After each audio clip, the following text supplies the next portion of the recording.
These forecasts are for planning purposes only. Call 1-800-WX-BRIEF for a formal pre-flight briefing. Always file a flight plan before you go flying. The U.S. Coast Guard Auxiliary urges you to leave a float plan with a friend or the harbor master before you go boating.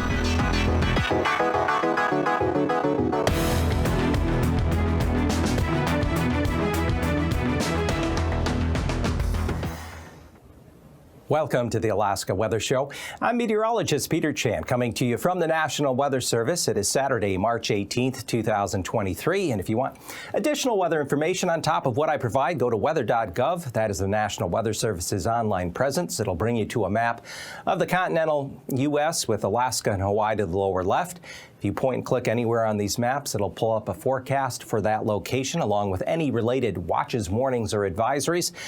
Of noteworthiness this Saturday afternoon, across the southeast U.S., this large area of purple indicates freeze warnings. Very cold temperatures down into the 20s across much of the southeast U.S., including Arkansas down through the Tennessee Valley and areas of the deep south, all the way to the Gulf Coast there in Mississippi and Alabama. Further west, we still have winter storm warnings along areas of the Sierra Nevada mountains, though the storm systems impacting there not quite as intense as they were here over the past week or two. Here in Alaska, we have a number of warnings and advisories in effect. First, the western Prince William Sound, Kenai Peninsula, and into the upper portion of the Alaska Peninsula north of Dillingham and King Salmon. That would be now into tonight, early Sunday morning.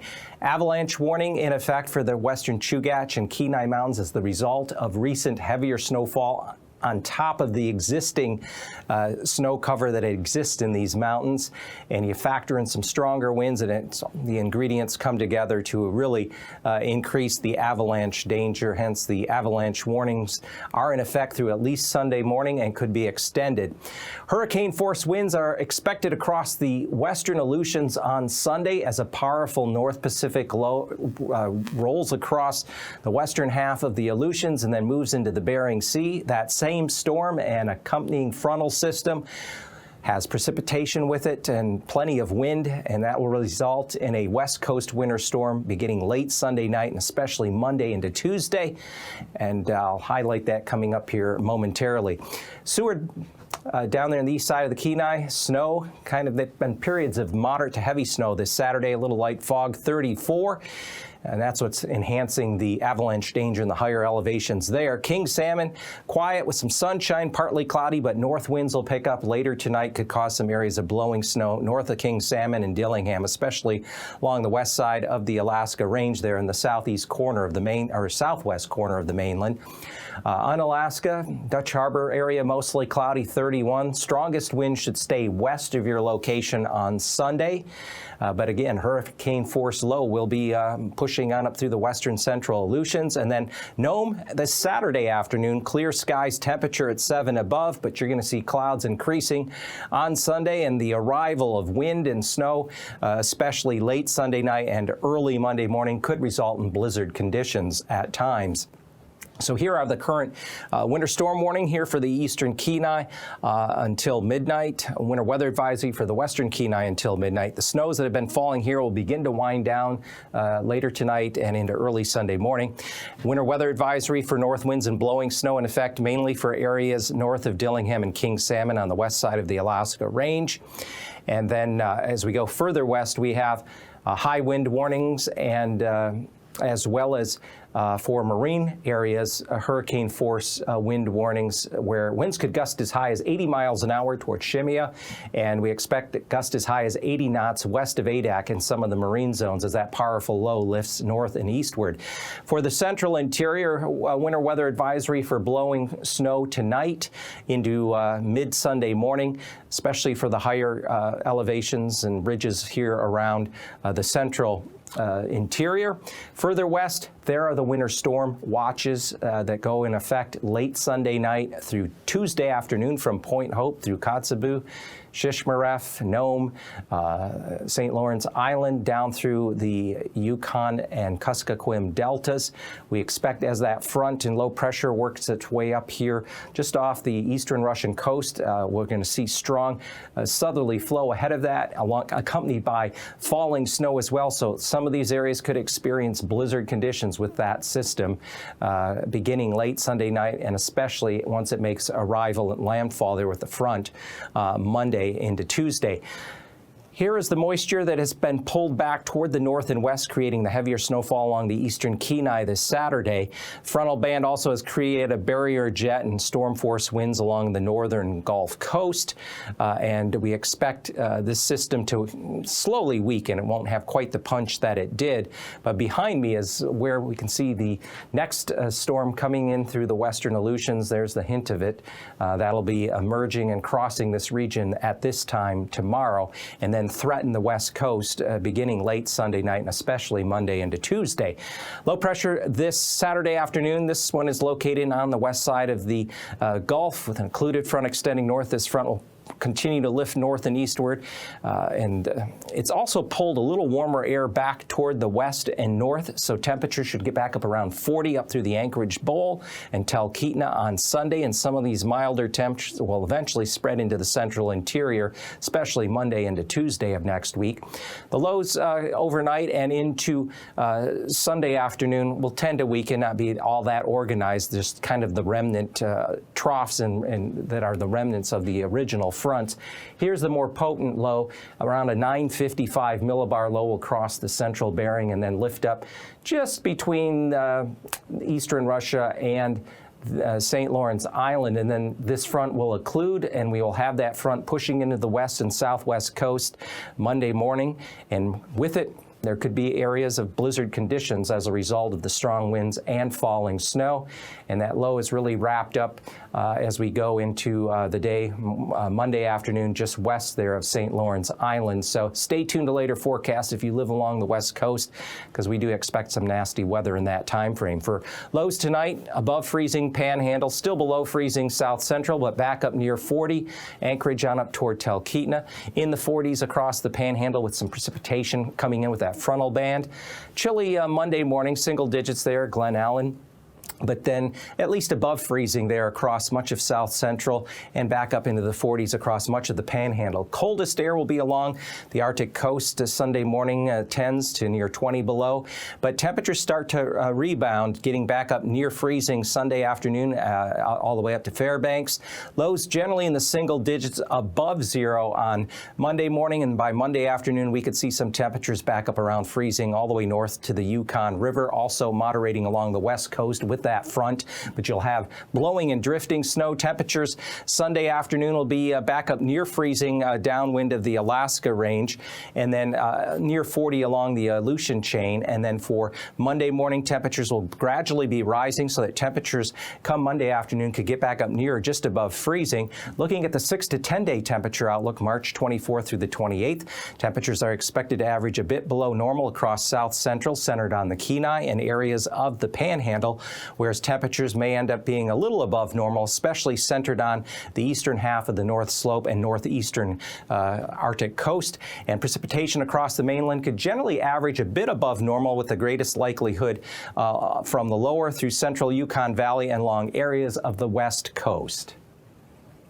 And now, aviation weather around Alaska. Here's your aviation weather. If you have a flight planned either Sunday or on Monday, we have low pressure, weaker areas of low pressure lingering back here through the western Gulf. And as a result, there's some areas of lower ceilings and some lingering showers here through the Panhandle. IFR conditions rather extensive east of Prince William Sound along the northeastern Gulf in through the Panhandle. Also an area over the lower southwest quadrant of the Alaska range, including King Sam and Dillingham. And then back to the west, a strip of IFR conditions from west west of St. Lawrence down through St. Matthew into the central Aleutians, and then a broad area of IFR conditions are going to be lifting out of the North Pacific across the western and central Aleutians. This is a powerful low with the central pressure down around 955 millibars. We expect hurricane force winds or wind gusts in especially the western half of the Aleutians on Sunday. As a result, hurricane force wind warnings are in effect for these areas. Back further east, IFR conditions could linger in some showers across areas of the Panhandle and areas around Bristol Bay. Monday morning, late Sunday night, Monday morning, frontal system and this low, as it works its way northeastward up in through the Bering Sea, it's going to create winter storm, if not blizzard conditions along areas of the west and southwest coast. That will press further inland during the day Monday into Monday night. So IFR conditions are expected across the Alaska Peninsula, Bristol Bay, back up through the YK deltas, all the way to the Bering Strait. And also another little system coming in the heels of this will be working its way east-southeastward along in the Aleutian chain as we head into Tuesday and Wednesday. But in the meantime, Sunday, VFR conditions at Anatuvik and Adigan passes up there in the eastern Brooks Range, further south and west, Lake Clark and Merrill. Generally MVFR there in the west arm of the Alaska Range. Rainy Pass also MVFR. Windy Pass VFR. Also windy Isabel Pass will see VFR conditions. And then further east Mentasta Pass MVFR conditions on Sunday. South and west of there, Tanita Pass MVFR giving way to VFR. And right now it looks like Portage Pass should generally hold on to MVFR conditions, though IFR conditions will exist just east of there toward Cordova and along the northeastern Gulf into much of the Panhandle during the day on Sunday. And the north end there, at least Sunday morning, Chilkoot and White starts out IFR giving way to MVFR conditions. Freezing levels at the surface run up into the central Bering southwest of St. Matthew, dipping down across the eastern Aleutians south of the Alaska Peninsula, and then back up along the areas of Cook Inlet, Shelikof Strait, and then up along and just inland of the northeastern Gulf in through the inner coastal mountains of the Panhandle. Freezing levels aloft around or above 2,000 feet, southwest Panhandle, Haida Gwaii, and then out here in the western Aleutians and North Pacific, 2,000 to 4,000 feet in association with that deep low and frontal system that will be working its way northeastward. Also, considerable moderate icing will be possible with this low and frontal system out across much of the central western Bering down through the central western Aleutian chain, above 2,000 feet on the backside of the low, above 4,000 feet associated with the front heading northeastward, and then above 6,000 feet south of the Aleutians. Areas of the western Gulf could still see some lingering icing, though isolated in the western Gulf above 3,000 feet, and pockets perhaps above 6,000 feet here in areas of the south, southern, southeastern, southwestern Panhandle. Sunday, jet stream level winds 30,000 feet. There's the powerful jet core associated with that low that'll be pushing across the western Aleutians upwards of 155 knot wind max. We bring it down to 700 millibars. We have strong winds as well in the 75 to 95 knot range. And then finally at 3,000 feet, you can see these strong winds, 50 upwards to 85 knots in the favorable quadrant. They're wrapping in behind the frontal system. As a result, I mentioned we have hurricane force wind warnings for areas of the central western Aleutians on Sunday. Expect severe turbulence, surface to 3,000 feet. Considerable moderate turbulence spreading eastward along and ahead of the frontal system up through St. Matthew and Pribilof Islands, including St. Paul, St. George. Also expect a broad area of moderate turbulence possible from areas of the central Yukon Valley along the Alaska Range, coming on down into southwestern parts of the state, including around Cook Inlet, the Kenai, and down through Kodiak Island, surface to 8,000 feet there in the Alaska Range.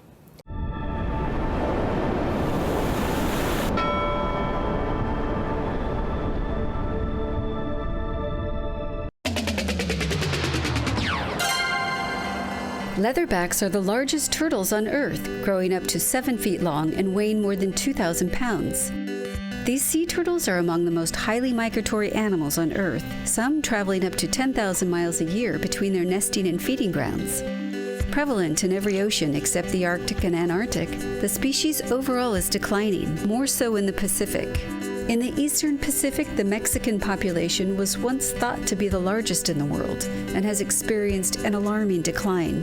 This trajectory of decline that we've seen and actually collapse, we're talking about only 20 or 30 turtles nesting every year, where thousands used to just 40 years ago. That's the kind of dramatic decline. The western Pacific population has been declining steadily, and it's particularly critical to act now before it collapses, while there are enough turtles in nests to respond to conservation measures. But threats to all leatherbacks in the Pacific need to be addressed. The top threats to populations are uncontrolled coastal development, all the bad stuff on the nesting beaches, egg harvest, poaching of the females, predation on the eggs by dogs and pigs. Deforestation makes the sand too warm and dry and the eggs don't hatch. Another one is incidental capture in fishing gear. During their vast migrations, they get caught in fishing gear throughout the Pacific. And finally, marine debris, which the leatherbacks mistake for their favorite food, jellyfish, and they choke on those. Protecting leatherbacks in U.S. waters alone is not enough to ensure the continued existence of the species. The highly migratory nature of Pacific leatherbacks requires cooperation and international collaboration. NOAA is focusing on partnerships with Mexico, Central America, Indonesia, Papua New Guinea, and the Solomon Islands in the Pacific.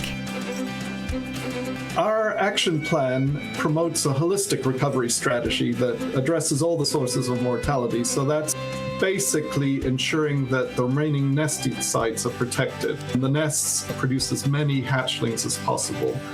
And then secondly, in tandem with that, is reducing the fisheries-related mortalities.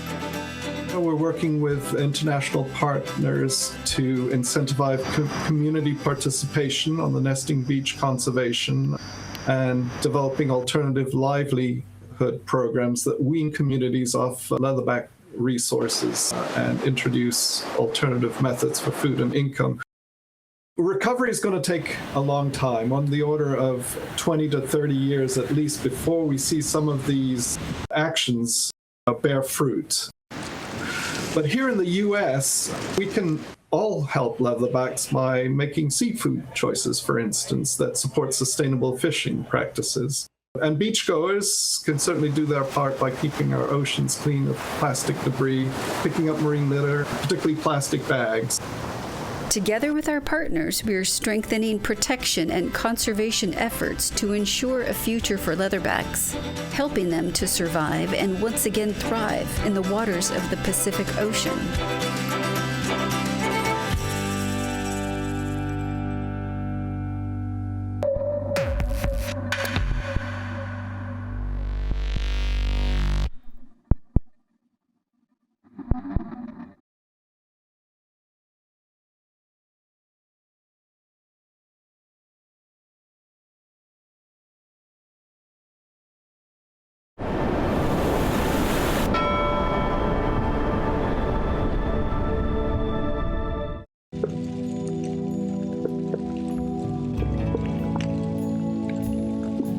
For over 40 years, NOAA scientists have been collecting data and piecing together the story of the gray whale. Each year, new discoveries are made, revealing the secrets of this ancient traveler. With the northeastern Pacific population recovered, leading scientists from the NOAA Southwest Fisheries Science Center continue their research efforts to help save the western population from extinction.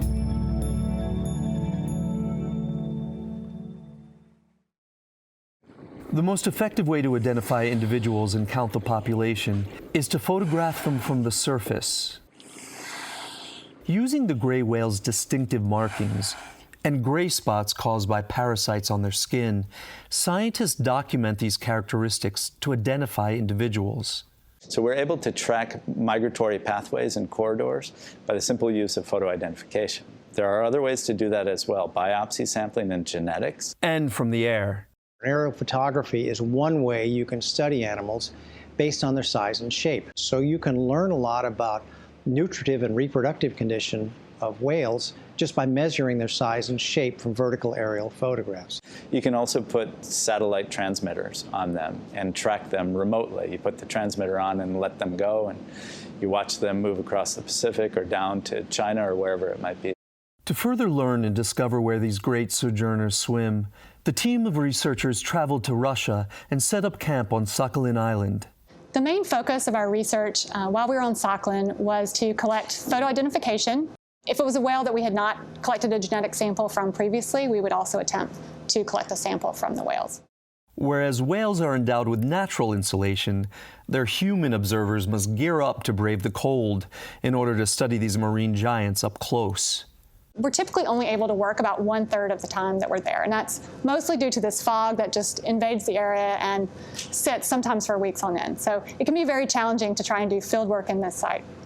Recently, 2 whales from the western population surprised scientists by migrating across the Pacific to the waters of California and Mexico. It's a really fun finding. It's added another piece to the puzzle that we didn't previously know about. And I would have to say that it's opened up more questions than we had before. Research scientists from Japan, Russia, and the United States share images of animals they've spotted. We take a photograph of an individual off of Sakhalin Island, and we get a phone call from Japanese scientists, and they say, hey, guess what? We've got a picture of a gray whale in Japan. We say, can you send it to us? We'd love to try and match it. They'll send us the picture, we'll compare it to our catalog, and we'll say, hey, we've got a match from Sakhalin to Japan. Unlike many species of whales that still remain on the endangered species list, the eastern Pacific gray whale, once on the brink of extinction, now numbers about 20,000 individuals. Recovery efforts that started 40 years ago and the ongoing research and monitoring by NOAA scientists have contributed to the conservation of the gray whales. Together, with legal protection and public education, scientists are playing their part to ensure the survival of this magnificent migratory animal.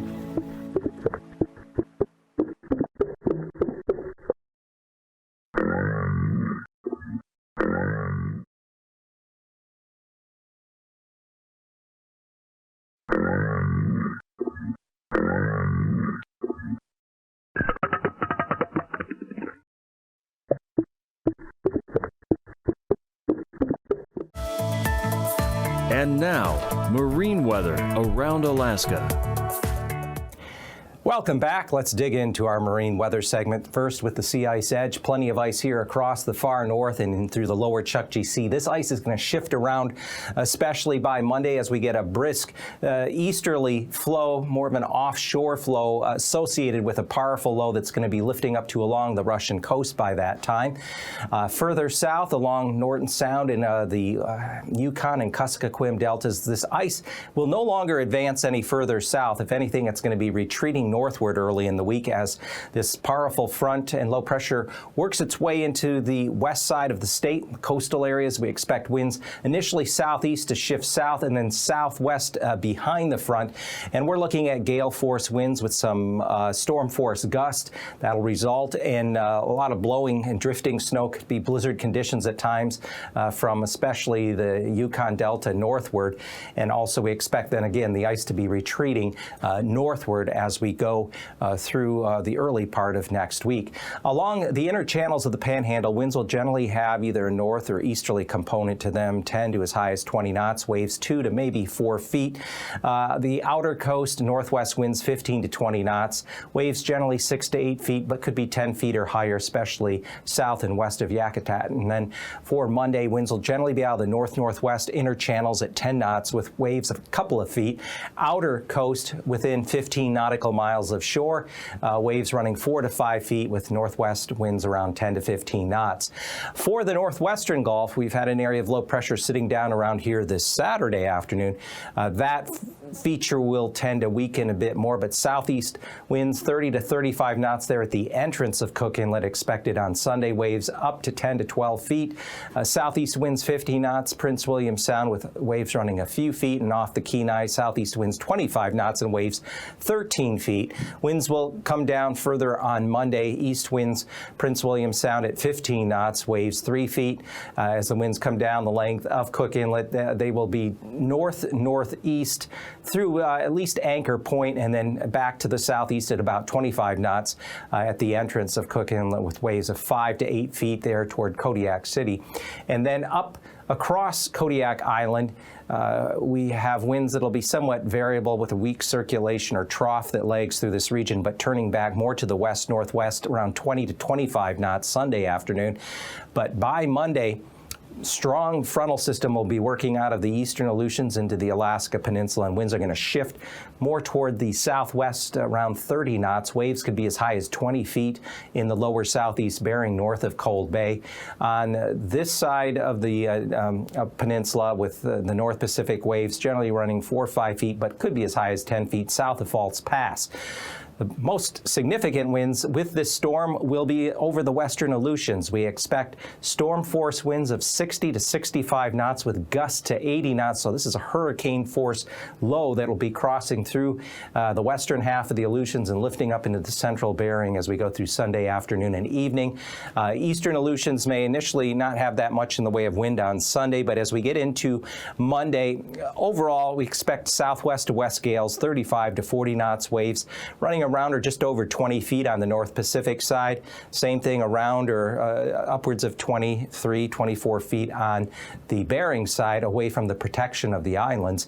And then across the southwest coast, notice on Sunday, winds somewhat mixed near the coast, southwest 25 to 30 knots, St. Matthew down to St. Paul. But then on Monday, as that powerful front lifts its way eastward and makes landfall along the southwest coast, ahead of it, southeast gales 35 to 40 knots, creating blizzard conditions, going to shift the ice around. And then behind the front, winds turn southwest to west, 45 to 50 knots. So this will be a powerful system along areas of the Bering Strait and north side of St. Lawrence Island and surrounding the especially west and southern portions of the Seward Peninsula, including Nome.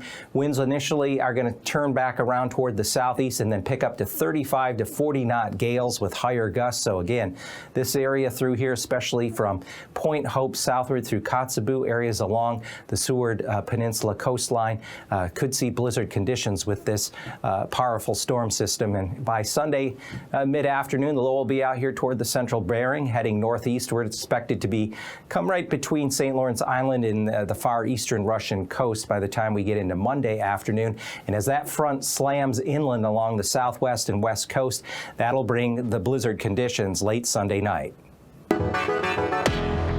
These forecasts are for planning purposes only. Call 1-800-WX-BRIEF for a formal pre-flight briefing. Always file a flight plan before you go flying. The U.S. Coast Guard Auxiliary urges you to leave a float plan with a friend or the harbor master before you go boating.